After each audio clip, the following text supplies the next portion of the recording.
Ladies and gentlemen, when life feels like it's piling on, when the storms are relentless and the challenges seem insurmountable, it's easy to let negativity take over. But what if I told you that staying positive in the face of adversity isn't just possible, it's a choice that can change everything. Imagine walking through life's toughest moments with strength, clarity, and resilience, refusing to let circumstances dictate your mood or your future.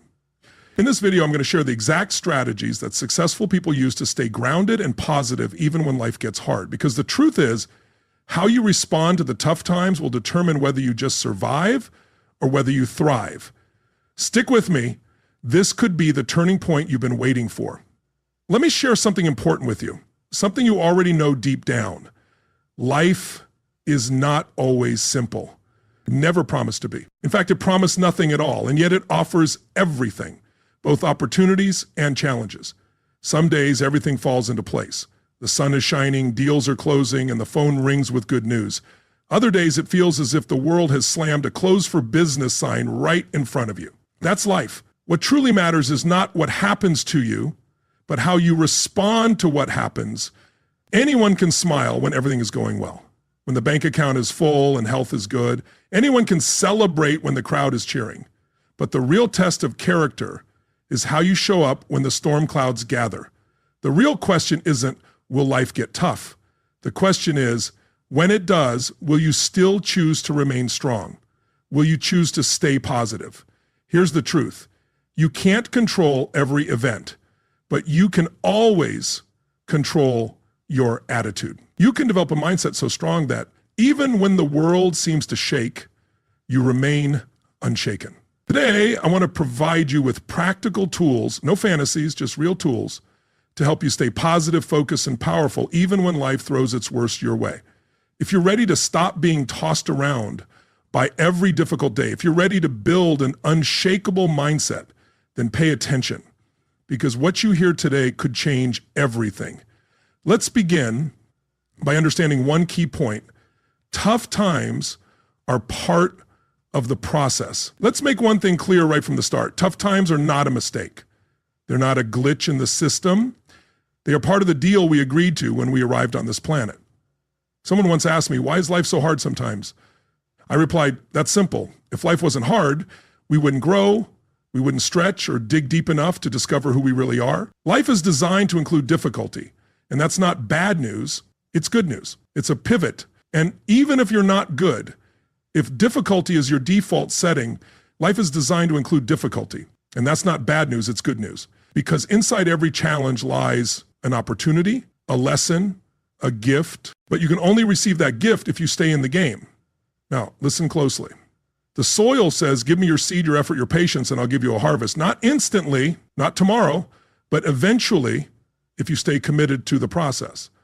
Life is the same. It offers rewards, but it requires work, especially on the hard days, not just the easy ones. Tough times are not the enemy.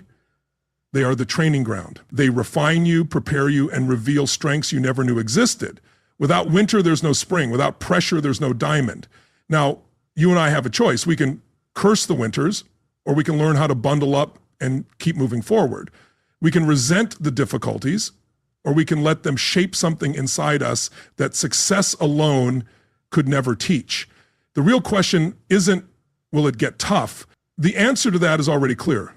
Yes. The real question is, will I become tougher than the challenges I face? Let me give you a simple way to think about it. Don't wish for things to be easier. Wish for you to be better. Don't pray for fewer problems. Pray for more skills. Don't hope for no storms. Hope for stronger wings. And here's the miracle. As you grow stronger, the problems that once seemed overwhelming begin to shrink. They start to appear manageable, like stepping stones rather than obstacles. That's the deal. That's the agreement you and I have with life. It's not designed to make us comfortable. It's designed for our growth. So the next time life pushes, push back harder. When you feel stretched, stretch further. When the winds blow, use them to lift your wings. Remember, you don't build a great life by taking the easy path. You build a great life by walking the tough path with courage, wisdom, and a positive mindset. Today, Decide this once and for all.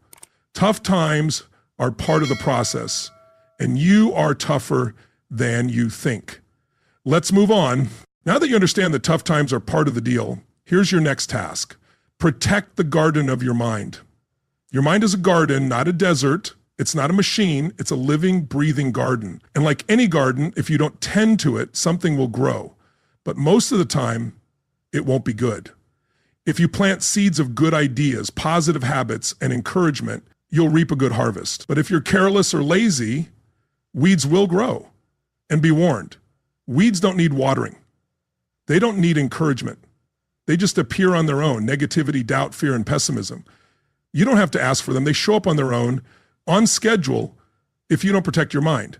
So the real question is, are you the gardener or are you the victim of the weeds?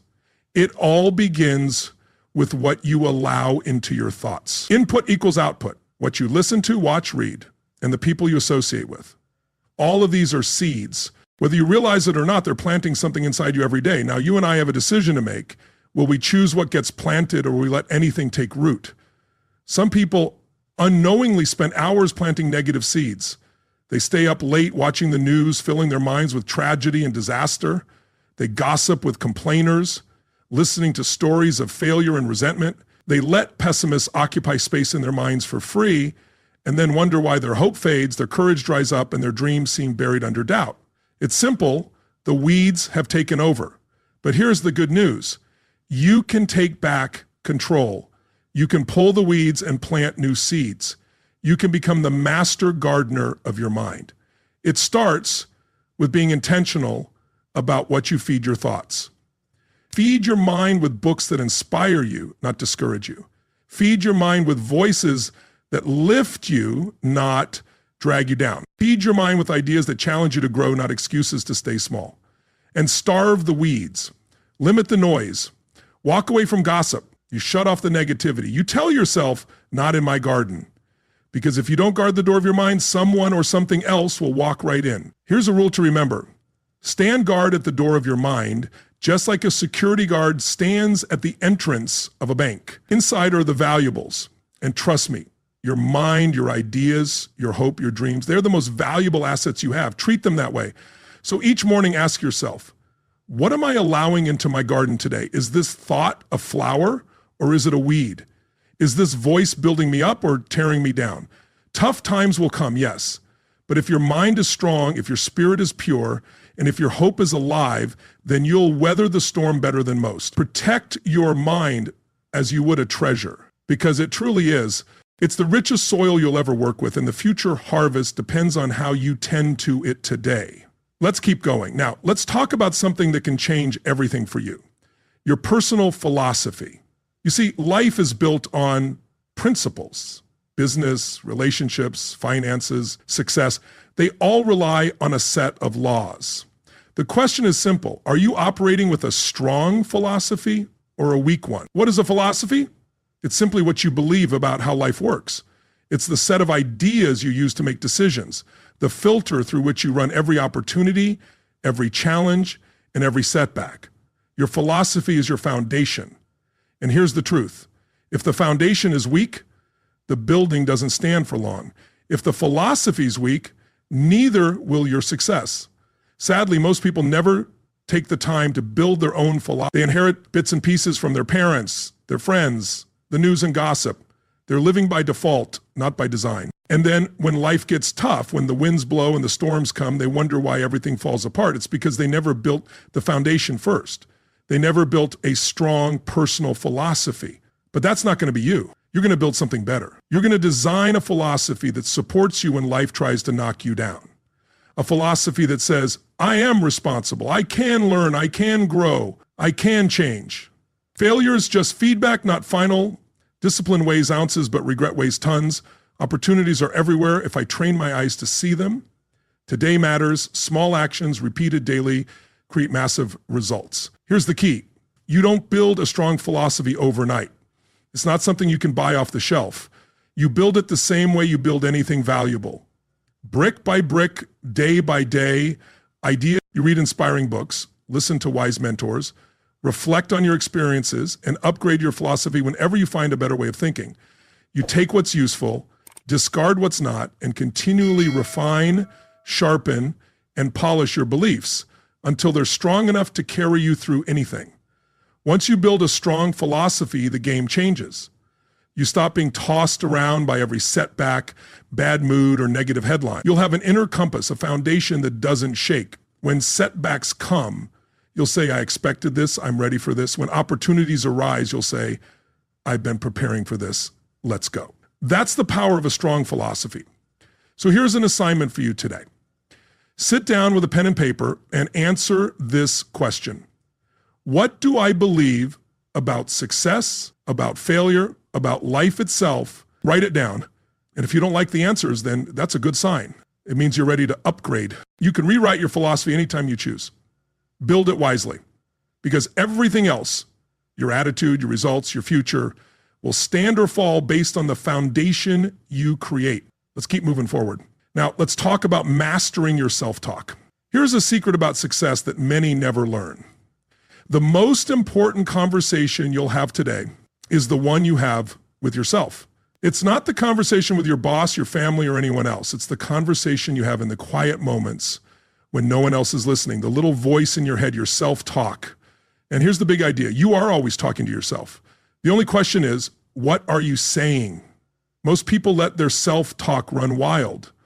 They tell themselves things like, I can't do it. I always mess things up. I'm not good enough. They wonder why their life feels stuck. But understand this, your mind believes what you tell it most. Tell it you're a failure, and soon enough, you'll start behaving like one. Tell it you're capable, that you're growing and getting better every day, and your actions will rise to meet those words. You see, self-talk is a tool. You can use it to build yourself up, or you can use it to tear yourself down.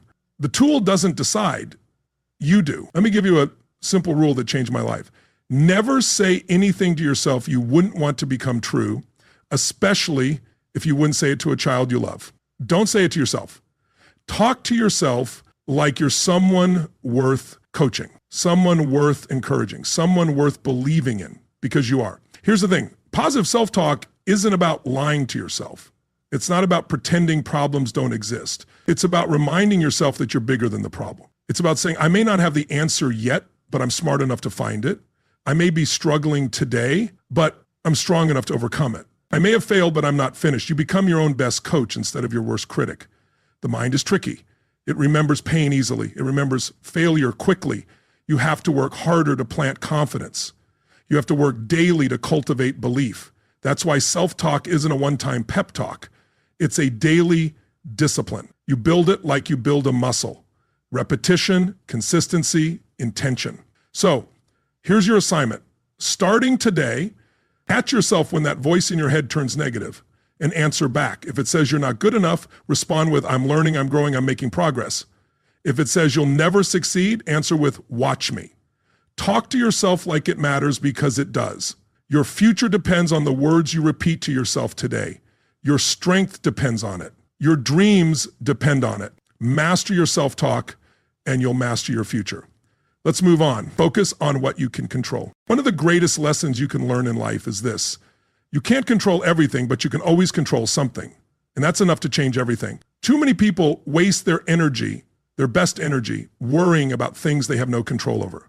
The economy, the weather, what other people think, what other people say, or what other people do. Now listen closely. Worrying about things beyond your control is like trying to sail a ship without touching the wheel.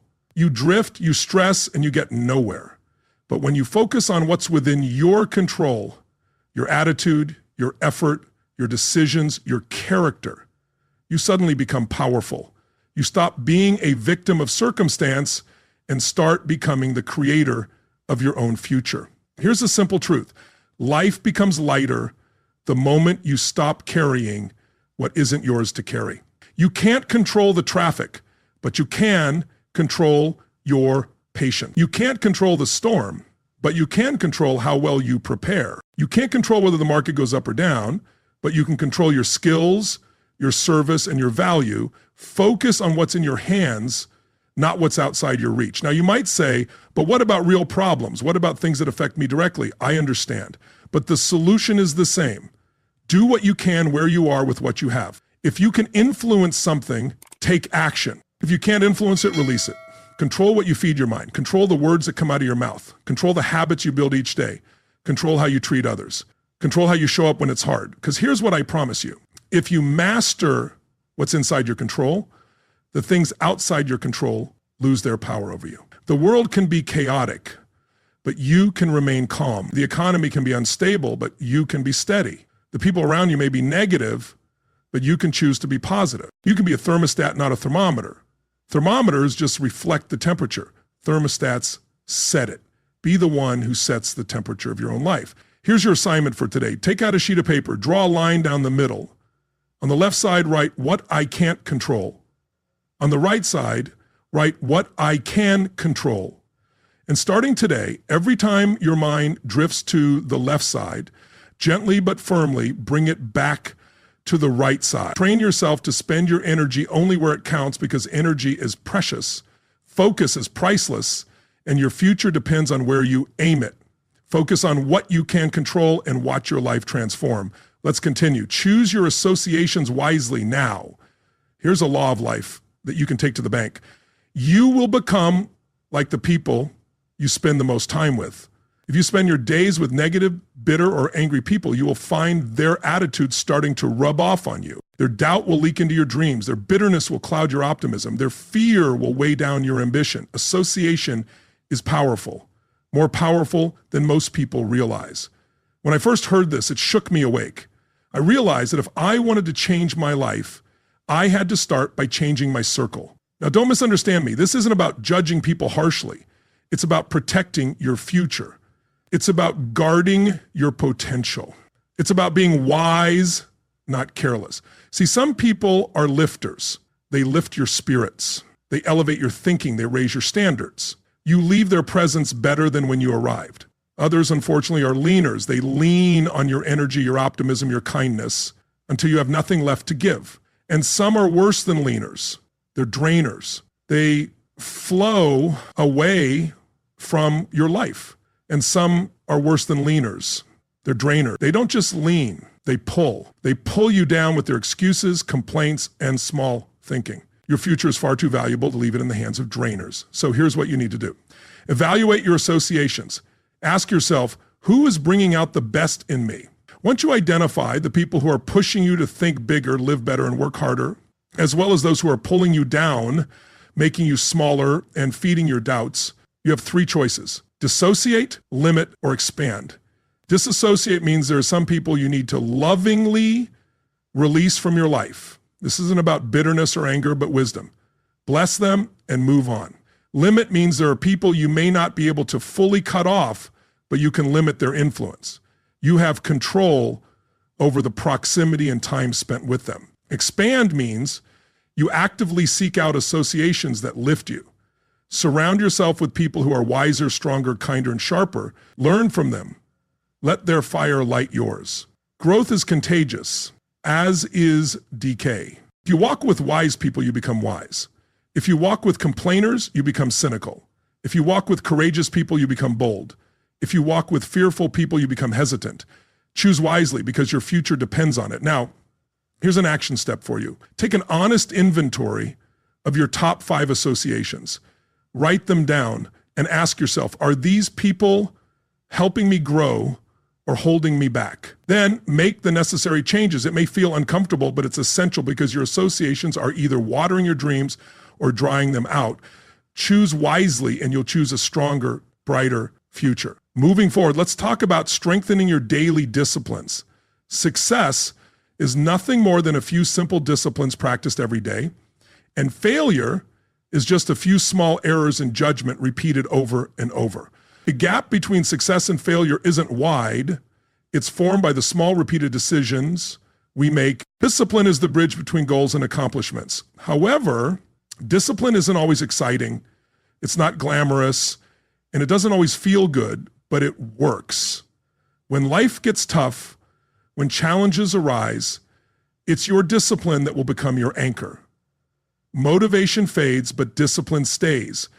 Discipline shows up when you're tired, discouraged, and uncertain, making you do what needs to be done even when you don't feel like it. The key is that you don't have to be extreme, but you do need consistency. You don't have to run a marathon today, but you can lace up your shoes and go for a walk. You don't have to write a whole book today, but you can write one page. You don't have to master your craft overnight, but you can practice today. Small disciplines practiced consistently lead to massive results. And the beautiful thing is that discipline gets easier over time, like a muscle. It becomes stronger the more you use it. What once felt difficult will eventually feel easy, and what once seemed impossible will become inevitable. So what are your daily disciplines right now? Are they helping you move toward the life you want, or are they quietly drifting you further away every day? In every way, you're either building your future or letting it slip away one undisciplined moment at a time. The price of discipline is always less than the price of regret. Your assignment is to choose 3 simple disciplines to commit to, no matter what. They don't have to be big. They just need to be consistent. Maybe it's 10 minutes of reading, 30 minutes of exercise, writing down your goals every morning, or speaking a word of encouragement to someone each day. Choose your 3 disciplines and start today. Feeding your spirit comes from practices that nourish your inner being, not just your intellect. Your spirit is the part of you that craves purpose, meaning, connection, and peace. It's the part of you that thrives on reflection, gratitude, compassion, and faith. Taking time for stillness, meditation, or prayer can ground you and help restore your sense of balance and peace. Giving your spirit the nourishment it needs is essential for maintaining your inner strength, especially during the challenges of life. Without feeding your spirit, even the most successful achievements can feel hollow, leaving you seeking fulfillment in all the wrong places. Your spirit thrives on positive, meaningful experiences and interactions, like being in nature, helping others, practicing kindness, and reflecting on what truly matters. It needs time for rest, time to connect with your higher purpose, and moments to recalibrate your mind and soul. It's easy to get caught up in the hustle, in the constant chase for more information, skills, and achievement. But if you neglect your spirit in the process, you risk feeling disconnected, even if you're ticking off all the boxes in your life. Nourishing your spirit means taking the time to pause, to reflect on your values, your purpose, and your deeper connection to the world around you. This doesn't just improve your well-being, it enhances your resilience. When your spirit is fed, you become more centered, more grounded, and better equipped to handle the stress and difficulties that life inevitably brings. So here's your action step. Think about what feeds your spirit. Is it spending time with loved ones, connecting with nature, or practicing mindfulness? Is it helping someone in need, or simply taking time to reflect on what you're grateful for? Whatever it is, make sure to incorporate it into your daily routine. Your spirit needs nourishment just as much as your mind and body. And when you feed it, you become stronger and more capable of facing whatever comes your way. Let's keep moving forward. And remember, it's not just about what you accomplish, but about who you become along the way. But when you keep your eye on the horizon, you remind yourself that this moment, however tough, is just a small part of a much larger story. It's like a sailor navigating through a storm. Though the waves are crashing all around, the horizon is still there, guiding them. In life, the horizon represents your bigger vision, your goals, your dream. It's the belief that despite the setbacks, the challenges, and the difficulties, something greater is on the other side, waiting for you. To keep your eye on the horizon, you must constantly remind yourself of the purpose behind your actions. What are you working towards? What do you want to create in your life? When you keep that vision alive, even the darkest moments don't feel like they're the end. They feel like a part of your journey, something to learn from and grow through. This is where faith comes in. Not just faith in your abilities, but faith in the process. Faith that the seeds you're planting now will one day grow into something beautiful. Faith that even in the hardest moments, you're building something bigger than you can see at this very moment. It's that belief that no matter how long the winter feels, spring is always coming. So here's your next assignment.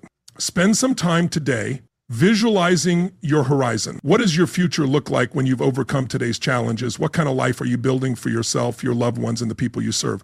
Write it down, make it vivid, and when tough times come, and they will, remind yourself of that vision, let it fuel you, let it push you forward, and keep one eye on the horizon, no matter how rough the waters get. This is how you keep your spirit strong, how you keep your motivation alive, and how you keep moving forward with confidence and resilience.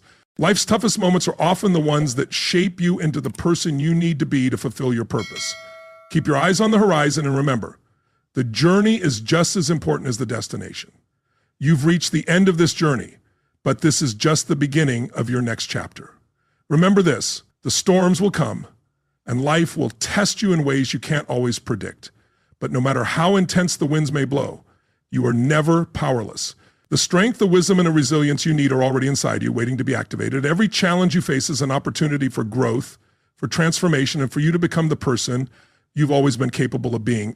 As you walk this path, keep your vision clear and your purpose anchored firmly in your heart. Remind yourself daily why you endure, why you stay positive, why you push forward. When you do, even the toughest of days will feel lighter because you'll be anchored to something far bigger than the momentary struggles. Let today be the day you take full ownership of your story, your life, your choices, your destiny. They are all in your hands. Every decision you make, every step you take shapes your future. So stand tall in the face of challenges, hold your head high, and keep your eyes on the horizon. The storm may come, but it doesn't get to define you. You do. You are the one writing your story. Your perseverance, your strength, and your unwavering commitment to your vision will carry you through. So go ahead, take what you've learned, apply it, and build a life that you can be proud of. Keep moving forward because the best is yet to come. Your journey is just beginning, and you were made for greatness.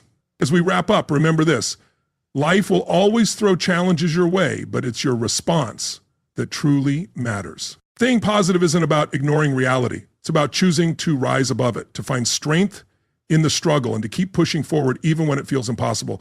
The next time life tests you, ask yourself, how can I use this to grow? Because when you master the art of staying positive, you'll unlock a power within yourself that nothing can take away.